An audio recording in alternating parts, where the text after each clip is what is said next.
சோனம் வியான்சோக்குக்கும் இப்ப நம்ம தமிழ்நாடு முதலமைச்சர் இருக்காருல்ல, அவருக்குமே ஒரு கனெக்ஷன் இருக்கு. அது நாங்க வந்து மே மாசம் எழுதின எக்ஸாமே வந்து எங்களுக்கு ஓரளவு ஈஸியா இருந்துச்சு. நாங்க அதுல நல்ல மார்க் எடுப்போன்ற ஒரு நம்பிக்கை இருந்துச்சு. ஆனா இந்த ரீடெஸ்ட் வந்து எங்களுக்கு ஒரு பெரிய அழுத்தம் தருது. மட்டுமே 17வது நாள் இன்னைக்கு வரைக்குமே அவர் வந்து உண்ணாநிலை போராட்டத்துல இருக்காரு. அவர் கிட்டத்தட்ட ஒரு 8 கிலோ குறைஞ்சிருக்காங்கன்ற வரைக்குமே சொல்றாங்க. விசால இருக்கிற ஸ்டூடெண்ட்ஸ் ஒரு 3 ஸ்டூடெண்ட்ஸ் வந்து தங்களால முடியாம அந்த ஹங்கர் ஸ்ட்ரைக் வந்து ஸ்டாப் பண்றாங்க. இன்னொரு மேல் சமயத்துல இவங்க என்ன நினைச்சுக்கிட்டு இருக்காங்கன்னா, இப்ப இந்த நீட்ன்றனால இவங்களால நேருவை குறை சொல்ல முடியல. இல்லைன்னா இவங்க நேரு மேல பள்ளியை போட்டு நேரு தான் எல்லாத்துக்கும் காரணம்னு சொல்லிட்டு போயிடலாம். போல துரந்தர் 3ன்ற மாதிரி ஒரு படத்தை எடுத்து இந்த லீக்கேஜுக்கு காரணமே பாகிஸ்தான் தான் சொல்லி நிறைய விஷயங்கள் வந்து அதுக்கப்புறம் நம்மளோட முதலமைச்சர் ஸ்ரீ ஜோசப் விஜய் அவர்களை வந்து இந்த போராட்டத்துக்கு வந்து ஆதரவு தெரிவிக்கணும், நேர்ல வந்து ஆதரவு தெரிவிக்கணும் அப்படின்னு சொல்லியிருக்காங்க. கடந்த ஜூன் 20ஆம் தேதியில இருந்து டெல்லியில ஜந்தர் மந்தர்ன்ற இடத்துல இளைஞர்கள்லாம் சேர்ந்து போராட்டம் மேற்கொண்டு வந்துட்டு இருக்காங்க. எதுக்காகனா அவங்களோட ஒரே ஒரு கோரிக்கை தான். என்ன அப்படின்னா, ஒன்றிய கல்வித்துறை அமைச்சர் தர்மேந்திர பிரதான் வந்து பதவி விலகணும் அப்படின்னு இருக்காங்க. எதுக்காகனா அந்த அலிகேஷன் எடுத்து பார்ப்போம். ஜூன் 20ஆம் தேதி இவங்க வந்து தொடர்ந்து போராட்டம் மேற்கொண்டு வந்துட்டு இருக்காங்க. உண்ணாநிலை போராட்டமா அதுக்கு மாறுது. உண்ணாநிலை போராட்டமும் ஐசால இருக்கிற மற்ற உள்ள ஸ்டூடெண்ட் அமைப்புகளுக்கு எல்லாமே வந்து உண்ணாநிலை போராட்டம் மேற்கொண்டு வந்துட்டு இருக்காங்க. சோனம் வியான்சோக் வந்து ஜூன் 29ஆம் தேதியில இருந்து இந்த ஜந்தர் மந்தர் போராட்ட பந்தலுக்கு வராரு. ஹங்கர் ஸ்ட்ரைக்ல இருக்காரு. அதாவது உண்ணாநிலை போராட்டத்தை மேற்கொண்டு வர்றாரு. இப்போ வரைக்குமே அவர் உண்ணாநிலை போராட்டத்துல தான் இருக்காரு. இப்போ உள்ள நம்ம தமிழ்நாடு முதலமைச்சர் ஸ்ரீ ஜோசப் விஜய் அவருக்கு என்ன கனெக்ஷன் அப்படின்னா, இவருடைய கதாபாத்திரத்தை வச்சுதான் 3 Idiotsன்ற ஹிந்தி படத்தை மேற்கொண்டாங்க. அதாவது அமீர் கான் நடிச்சிருப்பாரு. அந்த கேரக்டரை நண்பன் படத்துல விஜய் தான் நடிச்சிருப்பாரு. அதாவது பொசப்புகள் அப்படின்னு சொல்லுவாங்களா, அந்த கேரக்டர் வந்து விஜய் நடிச்சிருப்பாரு. சரி, ஜூன் 20ஆம் தேதியில இருந்து இப்போ வரைக்கும் எதுக்காக வந்து இளைஞர்களும் அப்புறம் சோனம் வியான்சோக் இவரும் வந்து உண்ணாநிலை போராட்டத்துல இருக்காங்க அப்படின்றத பார்க்கலாம். அதாவது வந்து ஒன்றிய கல்வித்துறை அமைச்சர் தர்மேந்திர பிரதான் வந்து பதவி விலகணும் அப்படின்றதுக்காக தான் இவங்க வந்து போராட்டமே மேற்கொண்டு வராங்க.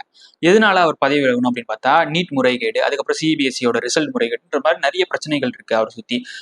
பொதுவாகவே நீட் வருஷமே வந்து நீட்டோட ரிசல்ட் வரும்போது சரி, நீட் எக்ஸாம் வரும்போது சரி, ஏதாவது ஒரு ப்ராப்ளம் வந்துட்டே தான் இருக்கும். அதே மாதிரி தான் இந்த வாட்டி நீட்டுக்கு வந்து ரீடெஸ்ட் வச்சிருக்காங்க. எதனால ஜூன் 3ஆம் தேதி நீட் எக்ஸாம் நடக்குது. நீட் எக்ஸாம் வந்து எழுதி முடிச்சு மாணவர்கள்லாம் வந்துடுறாங்க. அதுக்கு அடுத்தது வந்து நீட்டோட கொஸ்டின் பேப்பர் வந்து லீக் ஆகுதுன்ற காரணங்களால இவங்க வந்து நீட் வந்து ரத்து செஞ்சு ரீடெஸ்ட் வைக்கிறோம் அப்படின்னு அனௌன்ஸ் பண்றாங்க. ஜூன் 21ஆம் தேதி மறுபடியும் இவங்க ரீடெஸ்ட் எழுதுறாங்க. அதாவது மாணவர்கள் மத்தியில ஒரு பெரிய அழுத்தம் இருக்கு இந்த ரீடெஸ்ட்னால. அதே சமயத்துல மாணவர்கிட்ட கேட்டா, நாங்க வந்து மே மாசம் எழுதின எக்ஸாமே வந்து எங்களுக்கு ஓரளவு ஈஸியா இருந்துச்சு. நாங்க அதுல நல்ல மார்க் எடுப்போன்ற ஒரு நம்பிக்கை இருந்துச்சு. ஆனா இந்த ரீடெஸ்ட் வந்து எங்களுக்கு ஒரு பெரிய அழுத்தம் தருது. அதே சமயத்துல இவங்க வந்து ஈஸியா வந்து இவங்க ரீடெஸ்ட் வச்சிடறாங்க அப்படின்னு சொல்லி ரொம்ப நிறைய பேர் இதன் காரணங்களாலே தற்கொலைகள் நிறைய நடந்திருக்கு.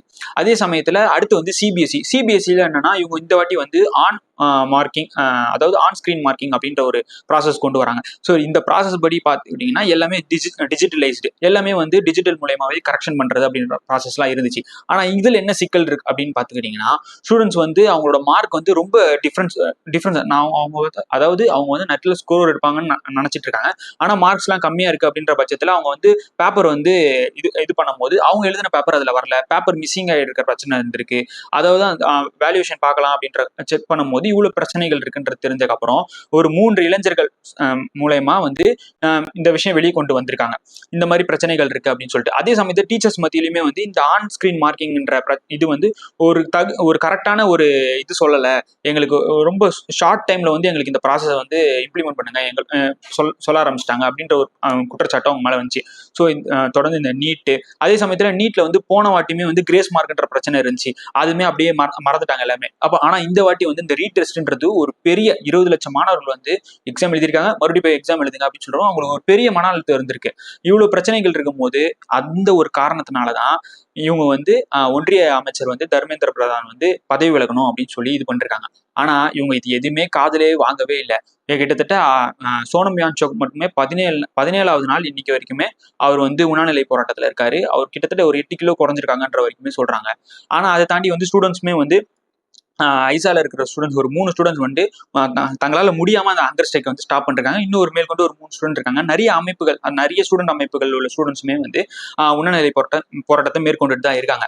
ஆனா இவங்க வந்து எந்த ஒரு பதிலுமே, எந்த ஒரு இதுவுமே, ஒரு சின்னதா வந்து ஒரு பேச்சுவார்த்தை கூட வராம அப்படியே தட்டி கழிச்சுட்டு போயிட்டே இருக்காங்க. மேலும் வந்து காக்ரோச் ஜனதா பார்ட்டியுடைய ஃபவுண்டர் அபிஜித் டிப்கே வந்து பாராளுமன்ற எதிர்க்கட்சி தலைவர் ராகுல் காந்தி, அதுக்கப்புறம் நம்மளோட முதலமைச்சர் ஸ்ரீ ஜோசப் விஜய் அவர்களை வந்து இந்த போராட்டத்துக்கு வந்து ஆதரவு தெரிவிக்கணும், நேரில் வந்து ஆதரவு தெரிவிக்கணும் அப்படின்னு சொல்லியிருக்காங்க. தொடர்ந்து வந்து நீட்டுக்கு வந்து நாங்க எதிர்க்கிறோம் அப்படின்னு சொல்லி நம்ம சிஎம் விஜய் வந்து கடைசியில கூட ஒரு அறிக்கை விட்டுருந்தாங்க. இந்த மாதிரி நீட் வந்து ரொம்ப ஆபத்தானது, இதை வந்து நாங்க தொடர்ந்து எதிர்த்து தான் இருக்கோம் அப்படின்லாம் சொல்லியிருக்காங்க. ஸோ இந்த மாதிரி ஒரு போராட்டத்துல வந்து அவர் ஆதரவு தெரிவிக்கிறது ஒரு நல்ல விஷயம். அதே சமயத்துல இவங்க என்ன நினைச்சுக்கிட்டு இருக்காங்கன்னா, இப்ப இந்த நீட்ன்றனால இவங்களால நேரு குறை சொல்ல முடியல, இல்லைன்னா இவங்க நேரு மேல பள்ளியை போட்டு நேரு தான் எல்லாத்துக்கும் காரணம்னு சொல்லிட்டு போயிடலாம். இல்லைன்னா நம்ம வெயிட் பண்ணிட்டே இருக்கணும் போல துரந்தர் 3ன்ற மாதிரி ஒரு படத்தை எடுத்து இந்த லீக்கேஜுக்கு காரணமே பாகிஸ்தான் தான் சொல்லி நிறைய விஷயங்கள்லாம் சொல்லி ஒரு ஆதித்யர் மாதிரி ஒரு டேரக்டர் வந்து நமக்கு வந்து எல்லாத்தையும் விளக்க சொல்லுவார் போல. இவங்க கடைசி வரையும் எந்த விளக்குமே சொல்லவே மாட்டாங்க போல. முடிஞ்ச அளவு இந்த மாதிரி இளைஞர்கள் வந்து இவ்வளவு பெரிய போராட்டம் நடத்துறாங்க, அதை வந்து கண்டுகொள்ளலை அப்படின்னா பல நம்மளை, அதாவது நம்ம நாட்டை சுத்தி நடக்கிற நிறைய கண்ட்ரிஸ் வந்து இளைஞர்களால பெரும் எழுச்சியை கண்டுகிட்டு இருக்கு. இந்தியாவும் அந்த இடத்துக்கு தள்ளப்படாம இருக்கணும் அப்படின்னா இதுக்கான தீர்வை ஒன்றிய அரசு கண்டிப்பா இது பண்ணியே ஆகணும்.